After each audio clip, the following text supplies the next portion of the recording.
I have been silently watching what has been going on in America. I can't keep my silence any longer.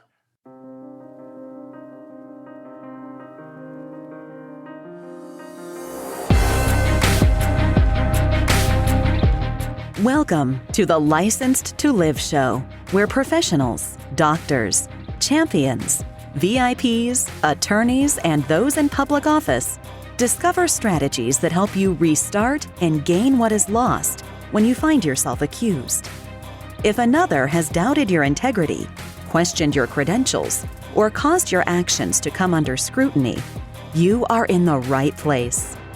On the other hand, if you have never felt the knot in the pit of your stomach when legal papers are served, the heartbreak of disappointing your family when the lock clicks shut on handcuffs, or had to appear before a board of review, then be aware, the longer you serve, the more likely you are to find yourself under the microscope of those who judge. Prepare yourself for this uncomfortable possibility. Now, here's your host, Dr. Jarret Patton. And now, a word from our sponsor. Emmett Hayes III Coffee Company, EH3, specializes in selecting 100% Arabica coffee beans from distinct coffee growing regions across the globe. EH3 Coffee Company offers an exclusive brand of organic coffee beans and blends. All coffee products are craft roasted to perfection, which yields consistency and quality, taste, and optimal flavor. EH3's quest is to create an evolutionary coffee experience for every single customer, every single time. Get your coffee today at emmetscoffee.com. That's EMMITTSCOFFEE.com. I have been silently watching what has been going on in America. It started with the pandemic earlier in the year. It appeared to be pretty bad initially and continues to rear its ugly head.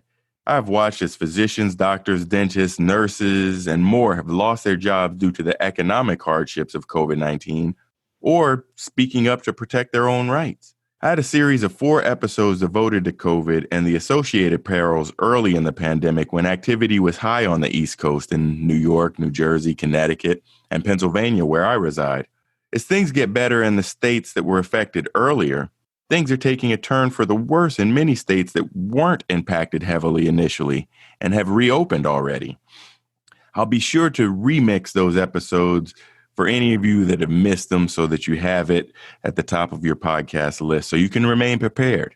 Then, as if COVID wasn't enough, there was the horrendous killing of George Floyd. This became the tipping point for Americans who were tired of hearing the same story over and over and over again. I became tired a long time ago. I even wrote about some injustices of the past, but I knew that the change had to start with the systems that I wasn't directly connected to. I know that many of you have been waiting for me to speak out on something or say something or perhaps do something, march, protest, or otherwise. However, I still sit in silence, like the symbolic silence of 8 minutes and 46 seconds.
This is Super Bowl champion Mike Logan, and you are listening to Licensed to Live. The Comeback. I won't lie to you. I'm shaken to the core with these recent developments. I have had a few police encounters in my life that were unnecessary and quite unpleasant. They were all based on false pretenses. I never even spoke out about them, even though I felt my rights were violated. I simply accepted it as yet another price to be a black man in America. My tipping point came after I was arrested on false allegations. Why? Because optics were favorable to a no evidence case? Why? Because I've spoken out about systems that were unjust and inequitable? Why? Simply because it was the most convenient thing to do, as nobody would care about a black man who happens to be a doctor and gets chewed up in the system never to be heard from again? I mean, the prosecution must have thought, can't he just make a plea and go practice in Canada? This time I took a different approach. I actually wrote about my misfortune so that it could help others that may have had extreme challenges in life, obstacles, or maybe even falsely accused themselves. That is not unlike the plight of many other African American men. That's why I wrote my first Licensed to Live book. As if the killing of George Floyd wasn't enough, about the same time I had to watch a white woman threaten to call the police, saying she was being attacked by a black man in Central Park. It was very fortunate that this black bird watcher decided to record this woman making these wild allegations as she was virtually choking her dog. He simply asked if she could leash her dog while in the park. That's not an unreasonable request, as it was required, but she took it to a completely different level, knowing that by simply making a call and telling the police something about a black man would likely lead to no penalty for her, perhaps an interrogation or arrest or some other detainment of the man based on the optics. Ultimately, this woman lost her job and the dog for this decision. But many times there is not a penalty for this type of behavior, only rewards. I won't lie. I have experienced some symptoms of PTSD after this event too. Thoughts of, why couldn't I have a body cam? Why did I not record every patient encounter? Just having crazy thoughts on how I could have changed the past. Truth is that I can't change the past. I can't change the court dockets. I can't change the newspaper articles and news reports. I can't change my National Practitioner Data Bank report. I have to answer yes to so many credentialing questions that I might as well write another virtual book simply to explain why I was presumed guilty and had to prove my innocence. I mentioned before that I spoke out on these types of issues when I was happily employed as a physician executive. As the president of a medical staff of an 8-hospital system, I use my voice to make people think about change and how bias affects their lives. In fact, I remember 2 essays that I published back in 2015 in a medical newsletter that spoke to the points that we have today. One essay I wrote about was about the Confederate flag, another divisive issue of both today and yesterday. I ultimately gained the confidence to publish that essay on Kevin MD, and I'll have the link in the show notes because I suggest you guys check it out. But it took me a while to build that confidence because I knew it could be dangerous for me or my career. I didn't really consider the implications it could have on my life. Another essay I wrote talked about trust in the light of healthcare compared to police brutality in the healthcare system. That one, too, I later gained the courage to publish in Kevin MD for a wider audience, and that link's in the show notes as well. But I'm sure that these 2 pieces could have struck a nerve with many people and could have ultimately led to my arrest or attempted prosecution.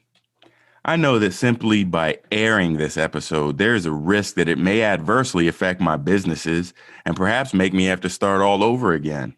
I mean, that wouldn't be the worst thing in life. I've had to do it before, and, well, as a result, I continue to be licensed to live. However, I thought about my children and how they may view these events in their lives and how I hope they will not have unnecessary and violating police encounters because of the color of their skin. I think of my grandchildren who may ask me about this sometime in the future, and what would I say? I did nothing. I didn't say anything. Well, this is not an option for me. Licensed to Live.